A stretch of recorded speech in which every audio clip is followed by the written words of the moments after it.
एक समय की बात है। हजारों बौद्ध भिक्षु एक बौद्ध भिक्षु को घेर कर खड़े हुए थे।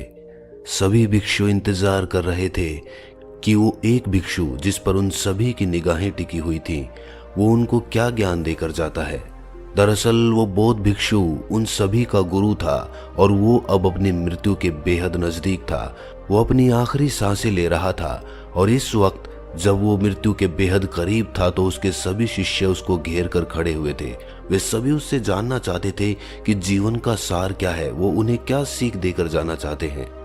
तब उस बौद्ध भिक्षु ने अपने एक शिष्य को इशारे से अपने पास बुलाते हुए उसके कान में कहा कि अपने जीवन में कभी बिल्ली मत पालना, और ये कहकर उसने अपने प्राण त्याग दिए। अब ये बात उस शिष्य को बड़ी ही नासमझी भरी लगी। सभी शिष्य उससे पूछ रहे थे कि तुम्हारे कान में गुरुजी ने क्या कहा। तब वो उन सबको अपने गुरु द्वारा बोले गए शब्द दोहरा कर बता देता है कि अपने जीवन में कभी बिल्ली मत पालना। अब सभी भिक्षु विचार में पड़ गए कि ये कैसी नासमझी भरी बात है। जीवन में भला बिल्ली कौन पालता है और जीवन के ज्ञान का बिल्ली से भला क्या तात्पर्य। इस बात का मतलब कोई भी नहीं समझ पा रहा था, लेकिन उन्हें यह भी पता था कि यह बात व्यर्थ नहीं हो सकती क्योंकि उनके गुरु ने यह बात बोली थी। और इसी बात का रहस्य जानने के लिए कुछ शिष्य उनके एक पुराने मित्र के पास उनकी इस बात का मतलब जानने के लिए पहुंच जाते हैं। वो उनके गुरु द्वारा कही हुई बात उनसे कहकर पूछते हैं कि इस बात का भला क्या मतलब है कि जीवन में कभी बिल्ली नहीं पालनी चाहिए। ये बात सुनकर उस बौद्ध गुरु का वो मित्र मुस्कुराने लगा और उसने कहा कि ये बात बड़ी ही गहरी है। दरअसल ये बात उस बौद्ध गुरु के जीवन से ही जुड़ी हुई है। बहुत समय पहले जब तुम्हारे गुरु ने संन्यास लिया था तो उन्होंने अपना पूरा परिवार त्याग दिया था। उनका भरा पूरा परिवार था, पत्नी थी, बच्चे थे, माँ बाप थे, लेकिन उनके मन में तीव्र इच्छा उठी और उन्होंने सत्य को जानने के लिए अपने परिवार को छोड़कर संन्यास ले लिया।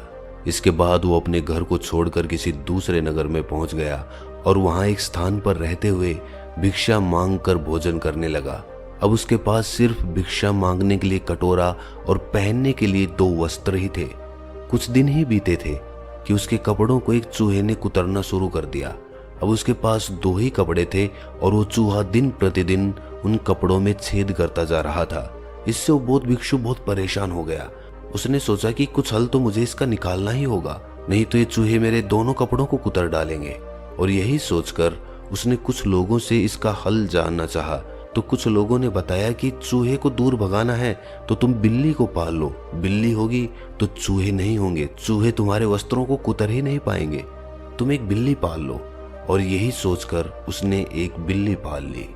अब बिल्ली ने चूहे तो खत्म कर दिए, लेकिन बिल्ली को पालने के लिए दूध चाहिए होता था।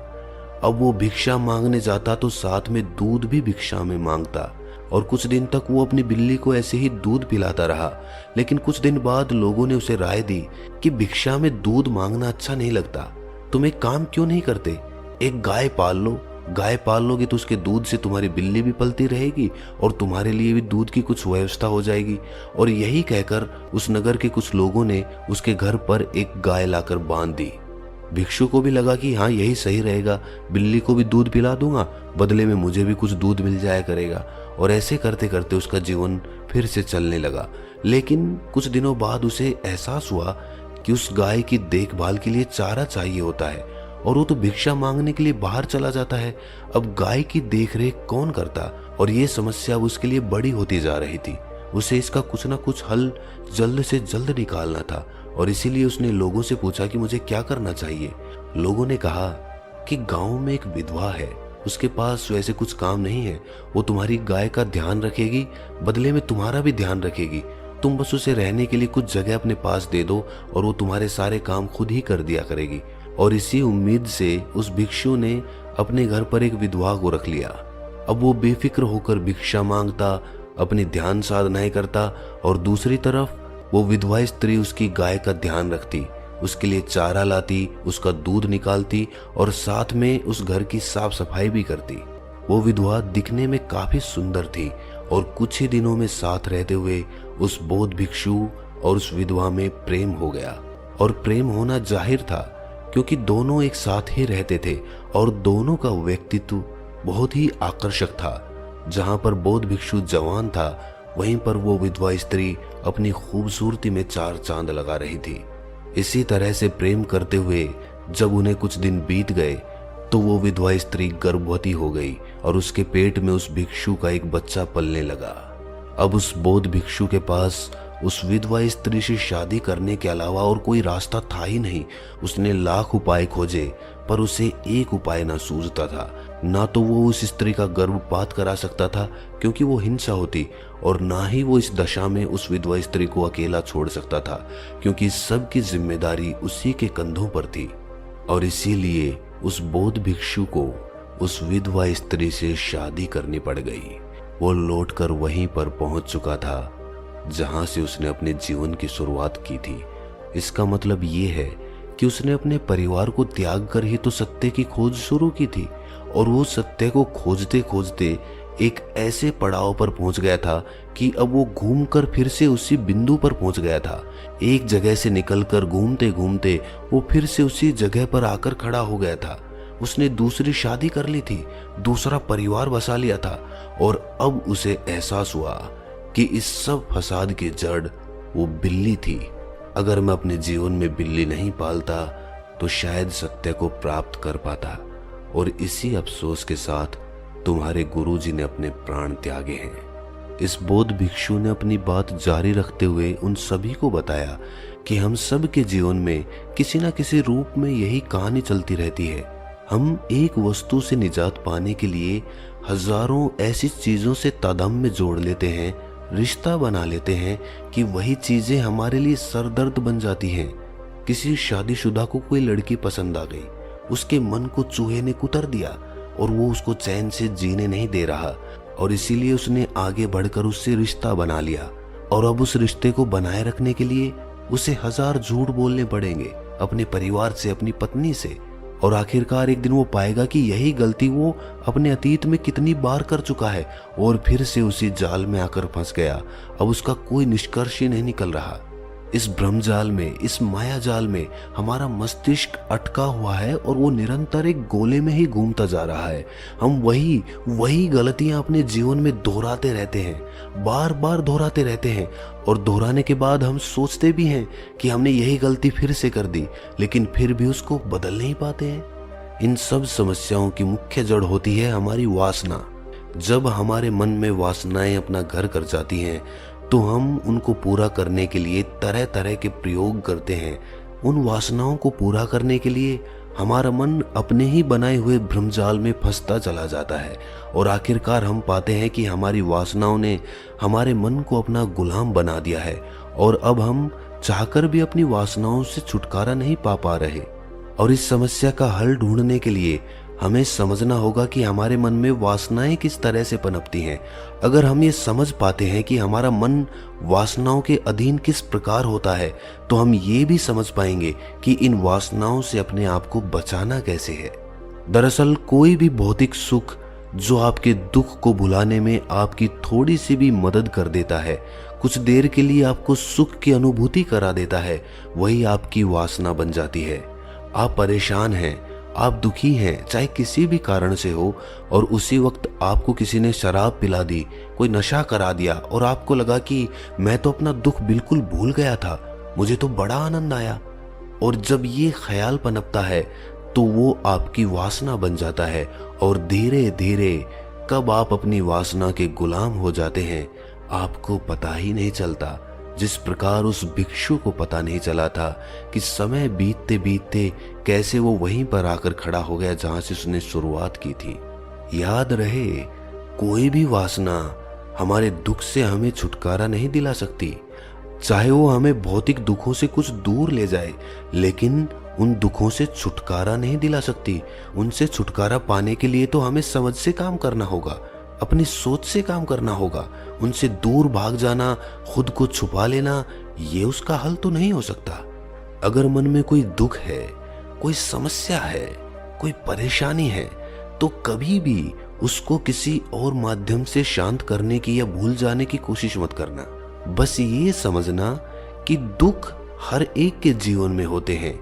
हमें ये शरीर मिलना खुद एक दुख है, सबसे बड़ा दुख है।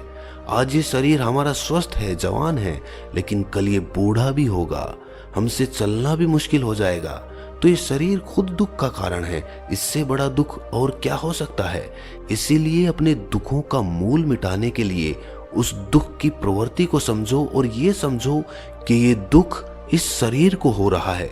ये दर्द, ये दुख, ये भावनाएं इस मन की है, इस मस्तिष्क की नहीं है।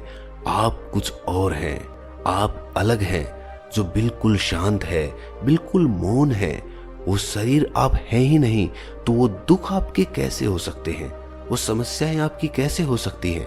और जब आप इस बात का एहसास अपने मन के अंदर भरने लगते हैं कि आप शरीर नहीं हैं, आप मन नहीं हैं, तब आप अपनी बहुत सी समस्याओं से, बहुत सी उलझनों से तुरंत मुक्ति पा सकते हैं।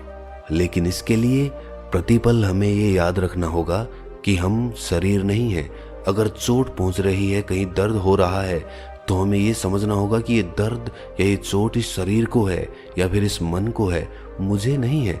और तभी आप अपने शरीर में और अपने आप में भेद कर पाएंगे।